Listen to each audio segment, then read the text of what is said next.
Buenas hermanas, continuamos con nuestro estudio de la teología moral fundamental. Llegamos a la sesión número 3, que nos corresponde a los temas de la conciencia y la verdad. En un primer video, una primera presentación, vamos a exponer lo que es la conciencia. Pero vamos a dar inicio con nuestra oración, invocando en primer lugar el nombre del Señor.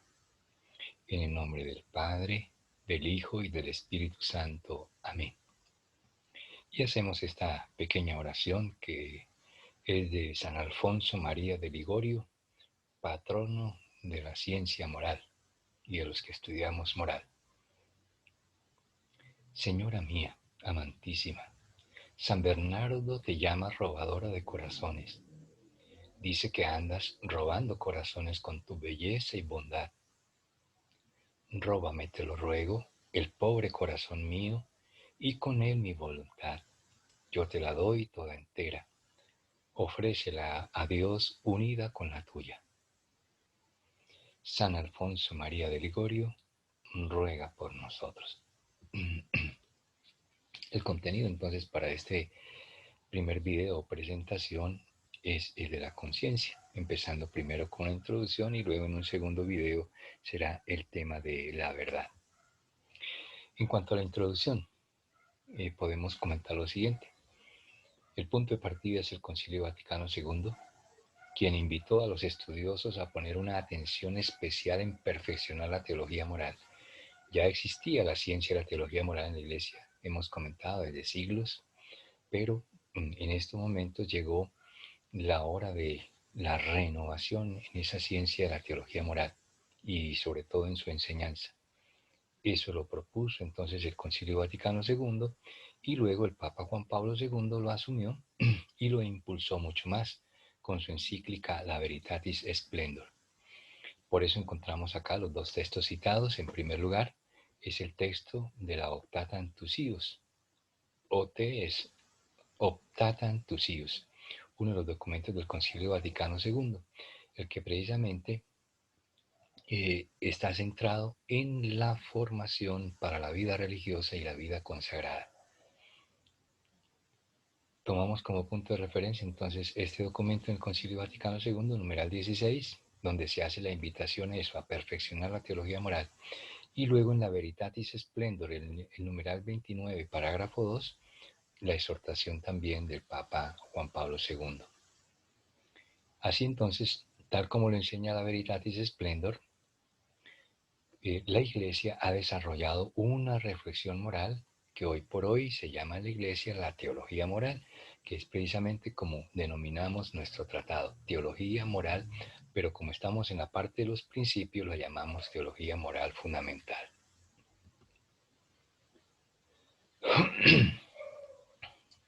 Vamos a ver entonces ahora a continuación, en esta sesión y en la próxima semana, lo que en nuestro curso tenemos como las 5 categorías fundamentales de la teología moral. 5 categorías, o sea, los 5 fundamentos que tiene la ciencia de la teología moral. Esos 5 fundamentos o categorías están mencionados aquí a continuación: la conciencia, la verdad, la libertad, la ley, la libertad y el acto moral. De esto podemos tomar referencia, confrontarlo con la Veritatis Splendor, los números 35 al 64 y luego el 74 y 75. Permítanme aquí hacer la siguiente exhortación. Si queremos de verdad aprender y asimilar todos estos conceptos, es fundamental que a medida que vamos avanzando en el contenido de la exposición, cuando llegue un momento de una cita, tanto bíblica como el magisterio eclesiástico, detengamos la presentación y la exposición y abramos el texto, busquemos el texto y lo leamos. No como simple lectura, sino como lectura de estudio, o sea, con cuidado, con detenimiento.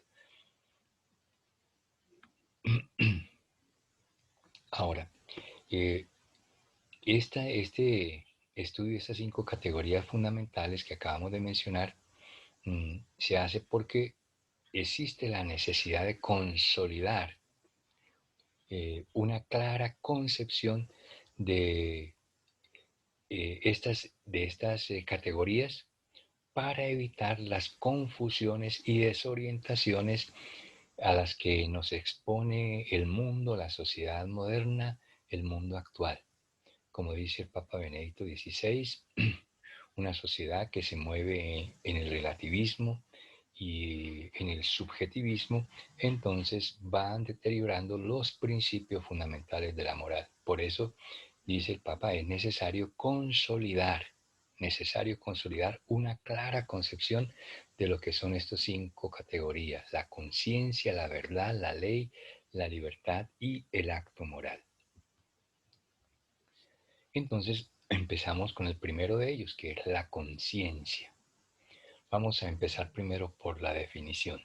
Y en cuanto a la definición, la mejor definición que se tiene de conciencia la encontramos precisamente en el Concilio Vaticano II, en el documento de la Gaudium et Spes, en el numeral 16, que define así la conciencia. La conciencia es el núcleo más secreto y el sagrario del hombre, en el que el hombre, se siente a solas con Dios y cuya voz resuena en el recinto más íntimo de aquella. ¿Qué extraemos de esta definición? Dos cositas. Primero, que la conciencia es el sagrario del ser humano, lo que ello significa, y lo más íntimo de la persona. Y en segundo lugar, que precisamente en la conciencia y a través de ella es que Dios habla al ser humano. Dios nos habla a nosotros. Nos dice lo que es bueno y lo que es malo, lo que nos conviene y lo que no nos conviene. Ahora, si partimos de la definición etimológica del término conciencia, tenemos que ir al latín. El término español conciencia proviene del latín. Y en el latín, entonces, el concepto de conciencia viene expresado con estos dos vocablos, estas dos raíces. Cum, en primer lugar, que en español significa con, y ciencia, en segundo lugar, que significa conocer o saber en español. Si unimos los dos términos, las dos raíces, entonces sería con conocimiento o con sabiduría. O para entenderla mejor, vamos a la definición conceptual. Es entenderla como el consaber del hombre con el consaber de Dios. ¿Ve? Unimos los dos conocimientos, el de Dios y el del hombre con el de Dios. Esa es la conciencia. En el lenguaje común, la conciencia se usa también como sinónimo de persona, precisamente para exaltar la dimensión moral del hombre. Para otros, también la conciencia es sinónimo de corazón y de voluntad, términos que provienen de la tradición bíblica, como vamos a ver más adelante: corazón y voluntad. Hemos definido entonces lo que es conciencia. Ahora, ¿qué es conciencia moral? Al término de conciencia, al concepto de conciencia, agreguémosle ahora el concepto de moral, que es el contexto de nuestra materia. Nosotros estamos estudiando la materia de la moral. Entonces ahora veamos la relación de la conciencia con la moral.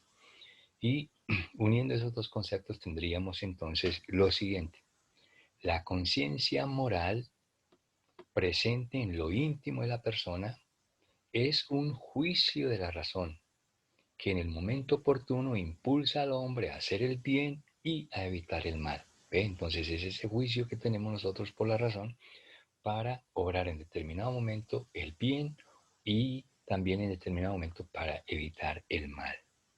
Esa es la conciencia moral. Ahora hablemos de los tipos de conciencia. Así se estructura dentro de la ciencia moral tradicional y que todavía sigue presente en la nueva moral, en la teología moral renovada. Esta estructura la heredamos nada menos que de San Alfonso María de Ligorio, nuestro patrono, el obispo San Alfonso María. Y él establece entonces 5 clases o tipos de conciencia que vamos a ver ahora aquí a continuación. Lo explico rápidamente para que ustedes, teniendo ya el guión, se detengan un poco más y lo analicen. El primer tipo de conciencia se denomina así conciencia recta. ¿Y qué es la conciencia recta? Vamos a definir cada una de ellas a medida que la mencionamos. La conciencia recta es aquella que dicta una cosa como verdadera, como recta y como cierta. ¿Ve? Mi conciencia me dice que esto es verdadero, recto y cierto. Y entonces, de acuerdo a esa conciencia, debo actuar porque es recta. Ejemplo de ese tipo de conciencia, no matar. ¿Ve? Mi conciencia me dice no matar y eso es verdadero, eso es recto y cierto. Y entonces, si tengo conciencia recta, obro así, no mato. Segundo tipo de conciencia es lo contrario a la recta, entonces la conciencia errónea. ¿Qué es o en qué consiste la conciencia errónea? Es aquella que dicta una cosa falsa. Así como la recta dicta una cosa verdadera, la errónea me dicta a mí una cosa falsa. Pero la conciencia errónea tiene su diferenciación. La dividimos o la distinguimos y se dice así en moral, conciencia errónea invencible, la primera, que es cuando no llega a mi mente ninguna duda para actuar o alguna memoria de error, o sea, que me diga que eso es un error, que estaría equivocado. Por lo tanto, según esta conciencia invencible, errónea e invencible, estamos siempre obligados a actuar. Así cometamos, como dice conciencia errónea, así cometamos de todas maneras un error. El ejemplo para entender esto es el ejemplo de la mujer que argumenta que abortó, ve ahí está el error, el abortar de todas maneras es un crimen, pero que ella no sabía que era pecado. Entonces, por eso actuó con esa conciencia errónea invencible. La segunda conciencia errónea, la segunda clase de conciencia errónea es la conciencia errónea vencible. La primera era invencible, ahora es vencible. Esta es cuando la conciencia, cuando llega a la mente, cuando llega a la mente, cuando a la mente llega la duda de error, ¿ve? Voy a actuar y mi conciencia me dice que no puedo estar tan seguro de ese actuar. Hay una duda. Entonces, ¿qué sucede? Como es una duda, pero como lo denomina acá al comienzo, es vencible, entonces tengo yo el compromiso de vencer primero esa duda antes de actuar. Y eso es lo que me pide este tipo de conciencia, la obligación de vencer la duda y la necesidad de buscar la verdad. Quien actúa con esta conciencia siempre peca, o sea, si no vence la duda, si no busca primero la verdad y actúa con esa conciencia errónea, está pecando. Ejemplo para entender esta doctrina es cobrar altos intereses por un préstamo. Entonces, eso es pecado. ¿Eh? ¿Por qué? Porque tuve la duda de que pronto eso estaba mal, pero no me di a la tarea de investigar, de clarificar la cosa, de buscar la verdad, y lo hice. Entonces cometí un pecado. Por eso es parte de la conciencia errónea. Pero es vencible, ¿por qué? Porque yo podía vencer ese obstáculo. Tercer tipo de conciencia, la conciencia perpleja. Es cuando alguno se encuentra en medio de dos preceptos. Por ejemplo, salvar la vida del prójimo y no jurar en falso. Y él no sabe entonces qué hacer. Es el caso típico de si yo estoy citado a un juicio y debo dar un testimonio y el testimonio está de por medio de un amigo, entonces yo pienso en mi amigo, en defenderlo a él. Pero como de por medio hay un juramento en el testimonio que yo voy a dar, entonces si el juicio que yo, en la opinión que yo voy a dar está en contra de mi amigo y lo perjudica, entonces me pongo en la duda si actúo en favor del amigo o por el juramento no juro en falso y entonces lo condeno. En ese momento no sé entonces qué hacer. Tengo esa duda. En ese momento estoy experimentando una conciencia que denominamos perpleja. Cuarto tipo de conciencia, la conciencia escrupulosa. Es aquella que sin justa razón teme pecar donde no hay pecado. O sea, un temor o una mentalidad, una conciencia de ver en todo la presencia del pecado. Hay una preocupación entonces por el solo cumplimiento de la norma o ley, pero meramente en su aspecto exterior. El ejemplo para esto es pensar, ¿ve? la conciencia de que ver novelas es pecado. Eso es una conciencia escrupulosa. Y el último tipo de conciencia es la llamada conciencia dudosa. Es aquella que permanece indecisa y suspende el asentimiento, o sea, mi aprobación por una o por otra parte. Entonces, es el ejemplo de que en determinada situación, si estoy en un grupo de personas donde hay alguna discusión y donde yo tengo conocimiento de algunas cosas y voy a intervenir o quiero intervenir, pero entro en la duda de si hablo o no hablo, si digo esto o no digo esto. Entonces, esa es una conciencia dudosa. Tenemos entonces los 5 tipos de conciencia. Ahora miremos el papel que tiene la conciencia en el juicio moral. Unimos lo que acabamos de ver y estudiar sobre la conciencia con el tema de fondo que es nuestro curso, la moral. ¿Qué relación hay entre la conciencia y el juicio moral?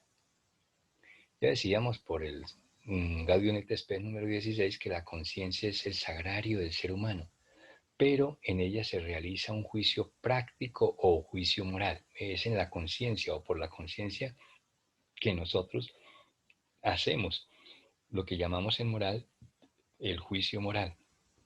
¿Y qué es el juicio moral? Que ante un hecho, ante un acontecimiento, yo juzgo y valoro la bondad o la malicia de ese acto. O sea, tengo mi apreciación y doy mi afirmación si eso fue bueno o eso fue malo. Ese es el juicio moral. Y eso lo hago de acuerdo al grado de conciencia que yo tenga. En segundo lugar, por la conciencia el ser humano también percibe el sentido de los valores humanos por los que ha de orientar su orientación. ¿Ve? La conciencia es la que me ayuda a mí a reconocer eso, lo que llamamos en el mundo los valores en el mundo, los valores de la vida y a orientar nuestra vida de acuerdo a esos valores. Ahora, sobre estas cosas podemos nosotros acudir al magisterio de la Iglesia y entonces vamos.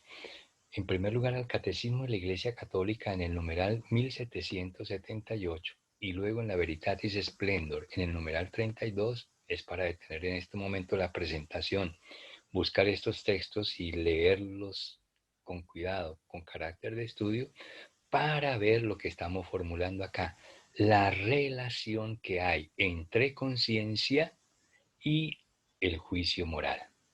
Eso nos lo presenta, como dice acá el comentario, claramente el Catecismo y la Veritatis Splendor. Por esto se puede concluir entonces que la conciencia es básica, fundamental para garantizar el proceso humanizador del ser humano. Cuando queremos ser cada vez mejores y más personas, formar la conciencia es clave. Lo mismo que para el progreso técnico de los pueblos, pues cuanto que la libertad es moderada, debido a que dentro de nosotros está ese ciego capricho de el egoísmo, de pensar solamente en nosotros, en mi propio bienestar, sin importarme el bien común, el bien de los demás. Entonces, una buena conciencia me evita a mí esos desmanes. Bueno, ahora ya visto el concepto de conciencia y su relación con la moral, vamos a ver ahora iluminarla con la Sagrada Escritura. ¿Qué nos dice la Biblia? ¿Qué nos dice la palabra de Dios, la Sagrada Escritura, sobre la conciencia? Y entonces lo vamos a ver en primer lugar en el Antiguo Testamento y luego en el Nuevo Testamento. En el Antiguo Testamento, en primer lugar, el término como tal, conciencia, nunca aparece ni en ninguna página del Antiguo Testamento. Pero ello no quiere decir que no esté el concepto o la apreciación de lo que es la conciencia. Sí existe, tan solo que aparece bajo otros términos, no el término propiamente de conciencia. En los libros sapienciales, que es el último bloque de libros del Antiguo Testamento, tenemos Pentateuco, libros históricos, libros proféticos, libros didácticos y libros sapienciales. Allí en los libros sapienciales, que tienen toda una influencia griega, aparece 3 veces la palabra sineidesis. Esto como expresión de lo que nosotros entendemos como conciencia de lo bueno y de lo malo. Eso es la sineidesis. pero propiamente no está el término conciencia. Más bien, entonces decíamos, aparecen otros términos. ¿Cuáles son esos otros términos que nos presenta el Antiguo Testamento sobre la conciencia? Estos tres: el corazón, la sabiduría y el espíritu. ¿De qué manera? El corazón, en primer lugar, es mencionado como testigo del valor moral de los actos humanos. Para ello, entonces, confrontarlo con los textos que están ahí de Primera Samuel y Segunda Samuel, de Primera Reyes y luego el libro de Job, donde aparece que el corazón es la fuente de la vida moral. Prácticamente pudiéramos decir entonces que la conciencia reside, no como nosotros lo imaginamos, en nuestra cabeza, en nuestra mente, sino en el corazón. Eso en la mentalidad judía.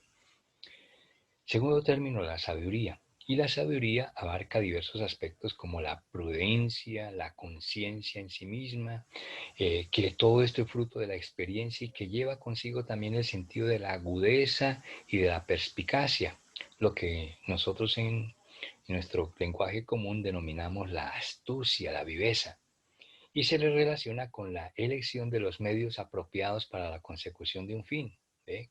Cuando queremos nosotros entonces crecer como personas, crecer como cristianos, como hijos de Dios, entonces ese tipo de sabiduría nos ayuda a conseguir ese fin que queremos. Lo podemos confrontar con los textos de Sabiduría, capítulo 8, verso 7, y luego con los textos de Proverbios 1, 3, 2, 9 y 19, 17. Notarán entonces que por la cantidad de textos que salen bíblicos como el magisterio, leerlos y detenerme en cada uno de ellos se alargaría demasiado. Por eso, nuevamente los exhorto a que ustedes con mucho cuidado hagan esa lectura estudiosa de cada uno de los textos. Tercer término que aparece en el Antiguo Testamento para hablar de la conciencia es el término espíritu. Este término espíritu ha en alguna relación con el término primero, el corazón, pero con una diferencia, ya veremos cuál es. Entonces, el espíritu junto con el corazón son la sede principal de la vida moral, ya decíamos del corazón, es la fuente de la vida moral. Pero el espíritu le agrega la dimensión religiosa. El corazón únicamente piensa en lo meramente moral. El espíritu le agrega la visión, el contexto religioso. De tal manera que si hablamos de una restauración en la vida moral, esta se haría por la renovación del espíritu y del corazón, como nos lo expresa Ezequiel y nos lo explica a través de esos textos en el capítulo 11:10, capítulo 18:31 y capítulo 36, versos 26 y 27. Ahora pasemos a ver la conciencia en el Nuevo Testamento. ¿Qué encontramos en el Nuevo Testamento? En primer lugar, el Nuevo Testamento hereda esos términos del Antiguo Testamento, los mantiene, pero con alguna novedad también, algún desarrollo en esa doctrina. ¿Y qué encontramos nosotros? En primer lugar, en los Evangelios. En los Evangelios se conserva, por ejemplo, esta tradición del corazón, el corazón que es bueno, que es recto, que es renovado por Dios. Y este corazón es la sede de la moralidad y de la vida nueva guiada, pero ahora es por no el espíritu del hombre, sino el Espíritu Santo. Entonces vemos una continuidad, pero igualmente una superación con la doctrina veterotestamentaria. Esto quiere decir con lo que nos enseñaba el Antiguo Testamento. Tal cual como lo leemos en Mateo capítulo 12, 34, luego Mateo 13, 19, Mateo 18, 35 y Mateo 23, 23, 26. La importancia del corazón en este contexto de la moralidad. Ahora, hasta el momento entonces notamos continuidad entre el Antiguo y el Nuevo Testamento. La novedad nos la presentará el apóstol San Pablo, que en sus escritos, o sea, en sus cartas, sí nos hablará de la conciencia como tal e incluso aparece en sus cartas el término conciencia que nosotros utilizamos y que en estos momentos es objeto de nuestro estudio. Veamos entonces qué nos dice el apóstol San Pablo sobre la conciencia. En primer lugar, para San Pablo, la conciencia es un juicio de tipo moral religioso, como ya lo acabamos de ver en el Nuevo Testamento, en los Evangelios, pero en San Pablo dice, Este juicio moral es común a todos los hombres, o sea, no es un privilegio de un pueblo, de una raza o de una religión, por ejemplo, nosotros los cristianos no, sino es común a todos los hombres. Todos tenemos la capacidad de hacer un juicio moral y sobre todo religioso. Esto lo encontramos en 2 Corintios 4:2 o Romanos 14:1-4 o 1 Corintios capítulo 8, atención a esta cita. Manteniéndonos en el capítulo 8, solamente leemos el versículo 10 y de ahí nos saltamos a los versos 29 y 30. Esa es la lectura, la interpretación de ese texto bíblico. 1 Corintios capítulo 8, versos 10, 29 y 30. Y en este sentido, entonces, el juicio moral es un testigo interior decisivo del actuar humano responsable. Segundo concepto que San Pablo nos manifiesta la conciencia. La conciencia es universal, por lo que acabamos de decir, común a todos los hombres, entonces todos los hombres poseen la capacidad de emitir un juicio moral sobre sus propias acciones. Lo confrontamos con Romanos 2, 14, 15. Tercer aspecto que nos dice San Pablo de la conciencia es sagrada, o sea, es la valoración de la conciencia que decide en último término sobre la calidad moral de una acción o omisión. Y esto viene de Dios, por eso es sagrada. Con eso entonces ya Pablo llega ahora a formular la necesidad de una formación de la conciencia. Necesitamos ser formados en la conciencia, todos los seres humanos, pero en especial los cristianos y todavía de manera más especial quienes estamos llamados a la vida religiosa o a la vida consagrada. Todos tenemos el deber de formar nuestra conciencia, examinándonos a nosotros mismos, tratando de descubrir siempre la voluntad de Dios y ponderando en cada ocasión qué es lo que se debe hacer. Pensar muy bien en cada momento qué es lo que tenemos que hacer, qué es lo que nos conviene o debemos hacer. Y finalmente, entonces, Pablo le agrega a la conciencia este otro aditivo interesante, el de la fe, y relaciona la conciencia con la fe. Y dice Pablo, la fe es una condición indispensable para poseer una conciencia moral bien formada. Así entonces el cristiano perfecto es aquel que vive una fe sin componendas con la herejía. ¿Qué es la herejía? O sea, acomodarnos al pensamiento del mundo. Y decimos, en estos momentos el pensamiento del mundo en la sociedad es una mentalidad subjetivista y relativista, o sea, donde cada uno en el mundo quiere conducirse de acuerdo a su propio parecer y ese parecer está marcado por el capricho, por sus debilidades, por sus intenciones no siempre correctas y sanas y luego también por otras cosas más. Bueno, este es el gran aporte que nos da la Sagrada Escritura y de manera muy especial el apóstol San Pablo, pero nos permite ver una panorámica de lo que es la conciencia a lo largo de toda la Sagrada Escritura. Ya vimos lo que nos dice la Escritura, ahora vamos a ver qué nos dice el magisterio de la Iglesia, porque recuerden que los pilares que tenemos nosotros como católicos en nuestra Iglesia es la Sagrada Escritura, la tradición y el magisterio. Hemos insistido que la Iglesia está en este proceso de renovación, pero no quiere decir que parte de cero, ¿no? Sino que recoge todo lo de la tradición, lo de antes, lo antiguo, y lo renueva. Y luego la Sagrada Escritura, como la acabamos de ver, y ahora vamos a comentar el magisterio. ¿Qué nos dice el magisterio? Y para el caso que estamos estudiando como magisterio, vamos a ver qué nos dice en primer lugar el Concilio Vaticano II, luego qué nos dice el Catecismo